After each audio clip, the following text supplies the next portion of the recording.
That's closer. This is arc analysis. This is arc analysis. This is an arc analysis. This is an arc analysis. This is Arc. an Arc analysis. analysis. I think I'm convinced that I can never have a perfect arc analysis. You are like us as a tag team. This is my show, so yeah, me. Yeah, because if we get a perfect intro, then what's to stop us from just using that as our intro every time? That was the plan one day. Once upon a time, that was the plan. We'll just do it once, and I'll cut into every. Never had to do it again, and now it's us stuttering like fools trying to sound the same. Funny thing is now, if we ever did do one, we probably just wouldn't use it anyways because we're so used to butchering it. Yes, yeah. I gotta butcher it. Yeah. This is not gonna. Money Shot, Volume 1. Woo. Published by Vault Comics, 2019. Written by Tim Seeley. I've got a soft spot for him. And Sarah Beattie. I won't take that sexually. Drawn by Rebecca Isaacs. Well, Tim Seeley, he wrote Revival. We've never touched it on the show, but I've been meaning to, and it was one of one of those first ones that kind of drew me away from the big two. Okay. There's a couple of books. That was one of them. Deadly Class was another. And they're just kind of like, "Ooh, come join us. Check out what's going on over here in the creative." All right, Coke. You sold me. I will take it sexually then. I'll take you sexually. Please don't. Please don't. On wax, off wax. Please don't. Do not, sir. That sounded so menacing. Do not. Didn't mean. I mean, oh man! Don't. I will attempt to move on, but I don't know if we can. I was going to say something. I was going to say your mouth says no, but your eyes say How dare you? How dare you? I'm not. Do not. But I caught myself. I will call you a now defuncted legendary writer and was that a legend. The Pew line? I don't know. Peppy wasn't my dude. No, that guy was a rapist. Come out here, you. Okay, except the time where he got raped. So Peppy Le Pew. Yeah, oh, that's right. Yeah, she turned him on. Yeah, he gets dunked in paint so you can't smell him, and then she falls in pickle juice so you can smell her. And really? I didn't. Yeah, that distinctly sticks out in my head of like, okay, he's not going after her. She's going after him. Yeah, I remember her going after him, but I didn't realize that was the order of events. Anyways, doesn't matter. Last thing I want to do is talk about Pepe Le Pew. But you do want to talk about sex. Yeah, and Money Shot. In the near future, I'll read the summary here. In the near future, space travel is ludicrously expensive and largely ignored. I thought you were telling me in the near future you're going to tell me the synopsis, not actually read out. In the near future. Sorry to cut you. I thought that was funny. Yeah, I get you. Yeah, keep going. No, I don't know why that was okay. I thought it was funny. So a group of scientists get together to explore space by funding themselves with a galactic OnlyFans account. Amazing. By having sex with different alien species. And themselves. For rating purposes. Yes. And recording it. Yes. Actually, live to air, right? That's right. Yeah, that's heavy on the stream sites. Yeah. They're streaming that, not recording it. That's about it. Like the premise is fairly simple. I think it's cool. I think it's great. The premise unique. It's topical too because I like how they use the OnlyFans angle. I thought you were gonna say it's topical because we try to have sex with aliens out here. Are you trying to have sex with aliens? Say Drake. that one. That one. That could. That one me. We should move on. That one me was really good. Okay. Art is amazing. Let's do that first. The art looks dope as hell. It's clean. It's diverse. It's colorful. It pops. You don't want to talk about the art? Usually you talk about the art. I know. You were going off. I thought you were on tangents. That's why I just jumped in there. No. You do your thing. It's diverse in terms of the color palettes of the characters in it. Very straightforward. You're not getting a lot of detail in the backgrounds. It's very much about foregrounds.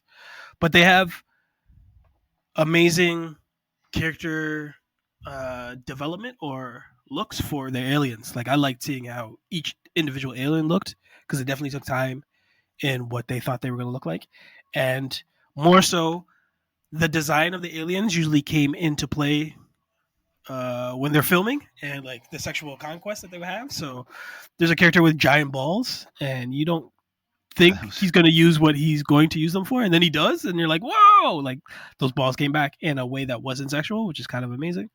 Um, I personally loved the intimate scenes between the five scientists because there's a moment where they give like panel page by page of like each of the scientists hooking up with each other so they can get over their nervousness and kind of be comfortable with each other. And the one liners and kind of the set direction and the way that they sleep and cuddle and the way that you got so much information of who they are individually, but who they are with this pairing was so telling and so hilarious that like that really drew me into this book.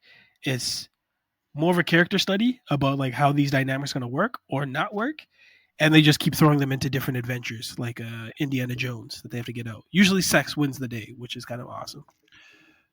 Yeah, literally everything is just sex, sex, sex. The five characters are Christine Ocampo, and her porn name is Tesla Coil. Yep, there you go. That's pretty good. There's Bree Wander. Her porn name is Constance Plank. Doug Koch. His porn name is Supermassive Black Hole, which is the best porn name. That's your power ranking. Omar, Number one. Omar Steinberg. His porn name is Niels Bohr. Niels Bohr, not Neil. And Annie Leong, whose porn name is Trinity Spheres. There's some cleverness to it. There is, but then that's kind of where it flips for me because I hated the writing of this. Okay. I love the premise. I love the art. I like the idea. The dialogue just killed it for me. I couldn't. They're all essentially very horny, and scientist only comes into play when the other one is more hornier than they are, or it's in dire circumstances.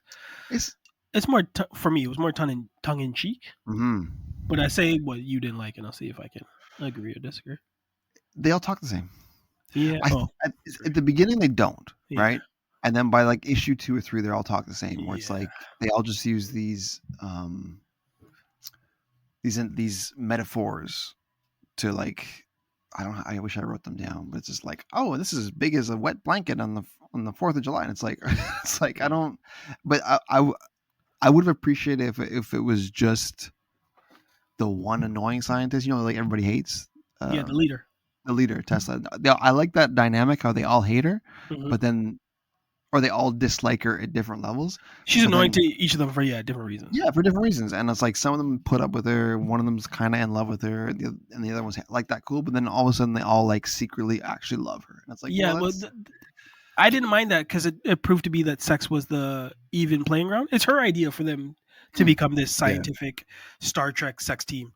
And I like her training of it. Like, okay, we got to watch porn, and they go through like the history of porn. Like, there's clever ways of dealing with pornography and subject material. Yeah, you're right with their voices kind of blending together. But I like that all of them found ways to love her and lust her when it became between the sheets. In terms of a scientist, she's the worst coworker. But like this hobby, this extracurricular activity, can't wait. I can't wait to like muff dive, or can't wait to like kiss you, or can't wait to like love you. And like she's got legitimate feelings for, I think it's Omar. Yeah, her and Omar have history, and I'm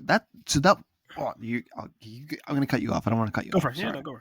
Okay, one of the best segments from this book is when they have spoilers, where, like you said, they're testing it out, so they all have to have sex with each other, even the same gender, like even the girls have to have sex with each other, even the guys have to have sex with each other. Yep.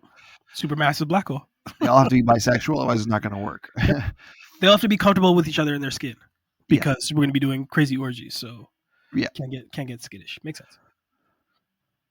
What was I saying? Oh, the moment that she has with Omar when they're doing theirs, and the past kind of comes creeping forward, and like during the sex, like I love you, and then she's watching it. Like, remember she plays back, she's playing it back, and he's kind of like, "What are you doing?" And she's like, "We can never do this again." I was like, "That's fucking good cool character development. dynamic. Yeah, good But then in character this development. arc, they never revisit that. It's just kind of jokes and jokes and jokes from there. And it's like, or Well, sarcasm, they end sarcasm, up sarcasm. having sex again, right? Like they have to have sex with that crazy Fifth Element blue lady Yeah, the chick, blue lady. Yeah, Fifth Element's a good call, good pull. Yeah.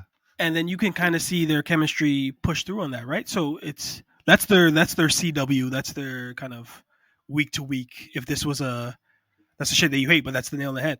That's the ongoing will they, won't they? That what probably is going to keep playing out. But you're right. For the way that they've written and set up all of these characters, like Doug should have a completely different voice than like Trinity. Yes. Yeah. And he doesn't. And I'm like, And they're coming from two completely different scientific minds. Like the only level playing ground is sex, which would have been hilarious for them to sound alike or sound playful or sound juvenile once they get their clothes off and they're fucking each other. Great.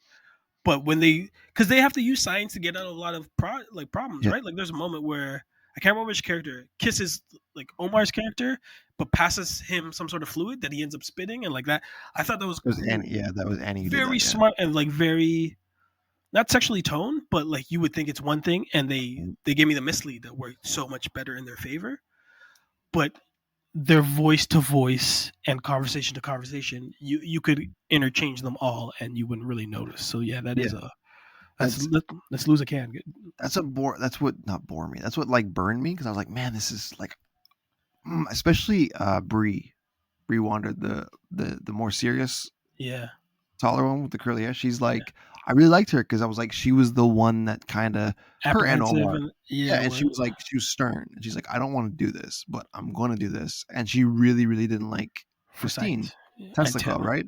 until But then it's like, oh yeah, we're actually have a crush on it. And I'm like, yeah. and then she loosens up Well, and then they're starts super talking like compatible. That's that. what it was. Like that's why like I going back to like sex is the even playing ground, right? So I hate you as a coworker, but we find out that we have amazing Yeah, chemistry between the sheets. That's going to soften some blows. But if you now resort and forget everything that you were saying and talking like before, then there's something wrong with the writing because that shouldn't yeah, have changed who you are internally. That should have just changed how you deal with Christina. So exactly. Yeah, yeah. And then like you want her sexually, but you can't stand her as a person. That's cool. yeah, But then like, we've been there. Yeah. yeah, exactly. Yeah, yeah. Yeah. Not you and I, but Well, you know.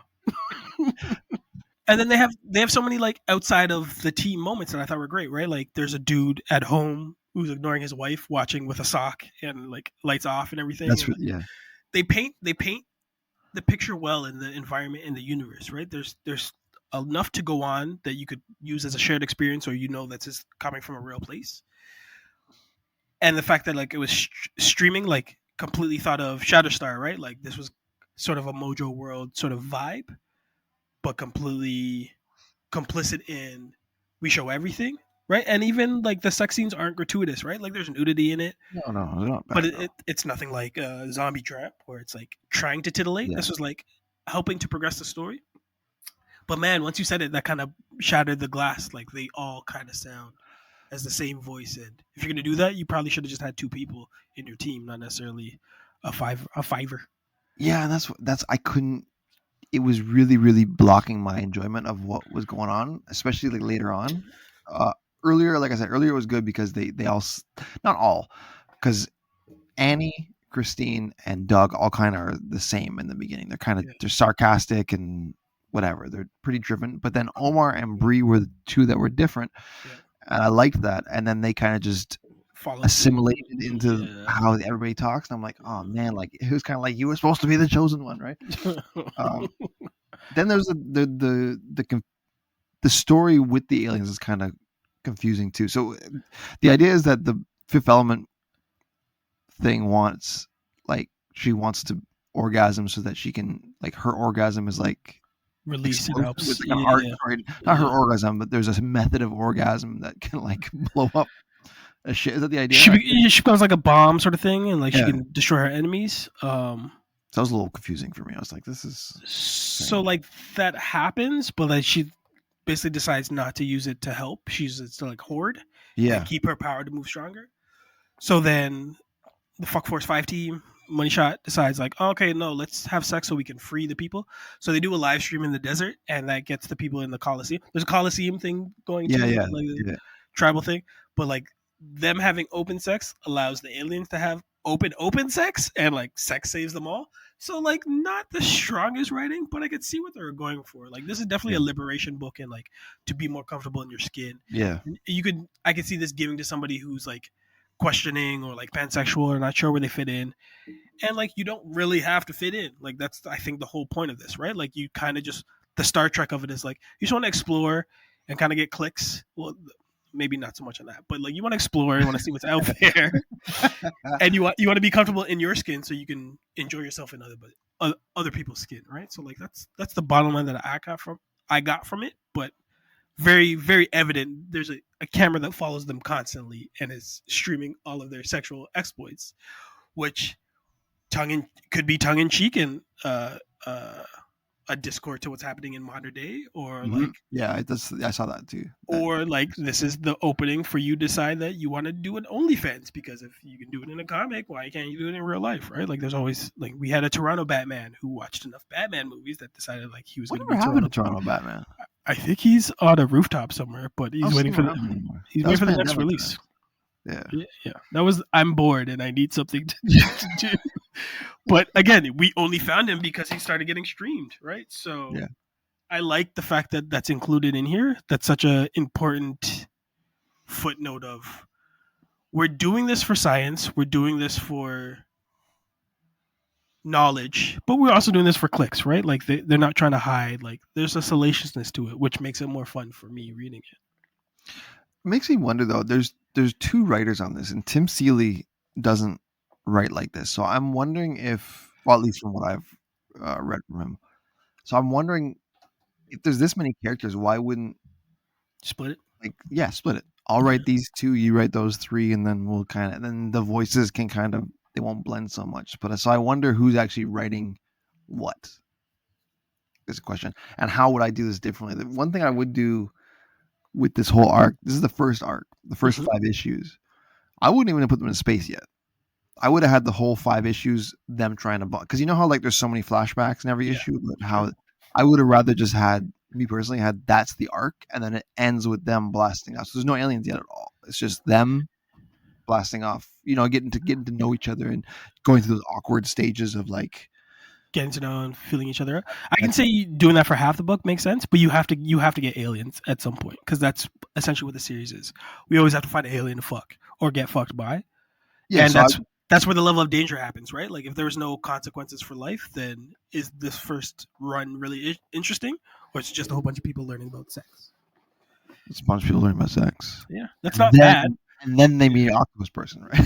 Because you could have closed it off with the beginning where they're trying to bang the fish guy, which was actually really funny. I thought it was really funny because like, okay, fisherman, like, and then they're kind of having these awkward conversations while they're doing it. Like that'd have been how they got there would have been interesting. Anyways, but that's just my thoughts. I think it was a little too rushed, and the dialogue is.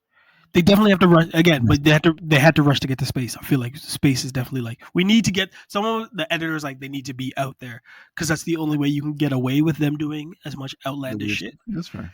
Is if you throw in something that's so not replicate. Like you can't replicate that unless you see in Fifth Element lady walking down the street and be like, "Hey girl, you got them bricks in that belly? Come here."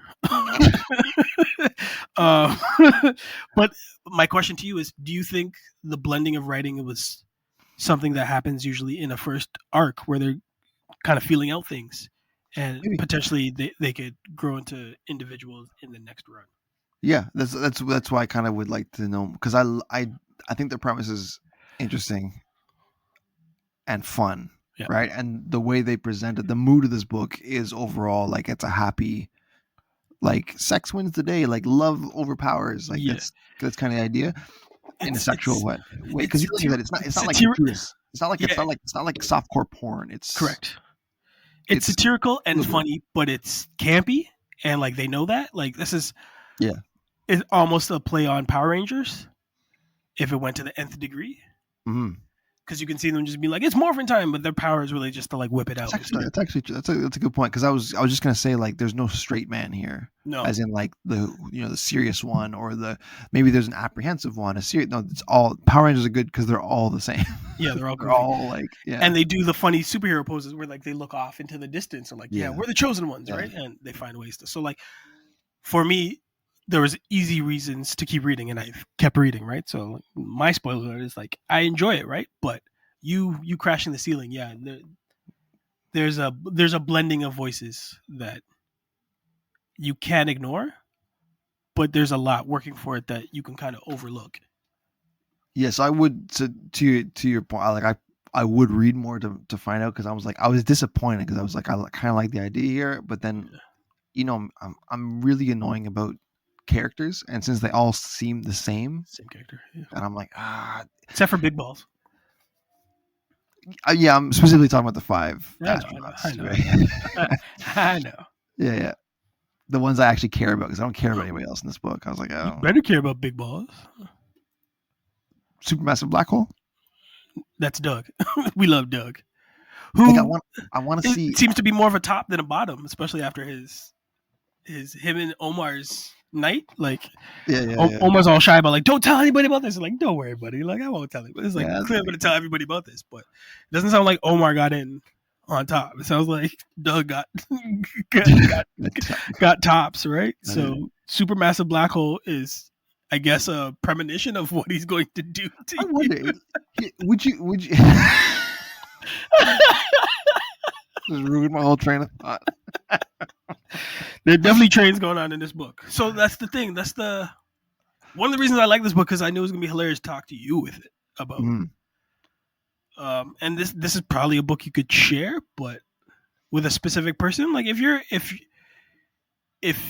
you want to have breach the topic of sex and kind of like opening up your sexuality and looking in different terms. And this is the one. This is kind of the book, right? This is because you can laugh at this, but if you don't take it too seriously, they all sound the same person, which makes more sense. It's the one guy who's like, "This is my fantasy." Like if I'm Doug, I'm definitely gonna have an Asian girl on my team, a black girl on my team, a cute little nerdy white girl on my team, and a black guy, right? And why then not? Just to get that fantasy out of the way, and then it's just like, but they all talk the same. It's like, they all talk the same, man. They all can't wait to bang. So that was really distracting for me. Unfortunately, that kind of ruined my whole enjoyment. But I do want to know, because you're right. It could just be a, what's the word I'm looking for? Pap smear. It's exactly the word I was looking for. How did you know? Imagine. Oh man. There's a universe where it was. You're like, yes. The stirrups. whatever the opposite of beginner's luck is, like, it's just not really working out the first one. Maybe the second arc, it kind of will diversify a bit. There's gonna be maybe some sort of conflict with the team, because there is nothing right now. They're just kind of doing their thing, and they're actually seeming to like get along better now than they were because the conflict's all in the flashbacks. Yeah. Right, and then it's like the current day is like, we're all good. They defeated the putties. The big monster wasn't that big. They didn't have to get a Megazord. They're ready for real adventures. Also, I'd like to see them jump around. Like, this is all one planet, so they gotta. I want to see them jump around planets a little bit more. Yep. See what's out there, not just aquatic fish aliens. But you'd know better than I would, because you've read a couple after this, right? Yeah. And I'm still enjoying it. So, although you did crash that ceiling, so now I'm sorry. I didn't. Now I'm gonna go back and be like, Doug, you sound a lot like Trinity. Yeah, it's weird. They shouldn't, but they do. I get it. We read this on a good or bad basis. Boom being good, Bob being bad, and Whoosh being what I just read. Just to be consistent, I'm going to give it a Ba, because I feel like it can get better. Yep. Right. I learned that from you. The Gideon Falls thing I'll never forget that. When you bawed that, I was like, oh, how dare you? But then you're like, yeah, because I feel like it's going to get better, and I was like, damn, he's a good point. So, this is Coke's drop, so we're going back to Gideon Falls, because anytime we make reference of another book, it usually just puts it back onto. I don't know why that is. The Gideon Falls one just sticks with me. I don't know why. That was such a creepy read. That first one was just like, what are you doing to me? Why? And then it worked. And the second one, you're like, yep, second one's better. All together, yep. This book could easily have been a Whoosh, and we would have been awarded for it, because there's a lot of what did I just read? But it's a Ba. I mean, sorry, my mistake. It is a boom. Because that surprised me. Using my eyes, I was like, what? Yeah, what? I've clearly kept reading it, and I enjoy a lot about this book. So, why would I change my tone now? Boom it away. Especially with these fish people like doing standing 69 and stuff at the end. I mean, it brought me back to Alan Moore. Oh fuck. The fish man.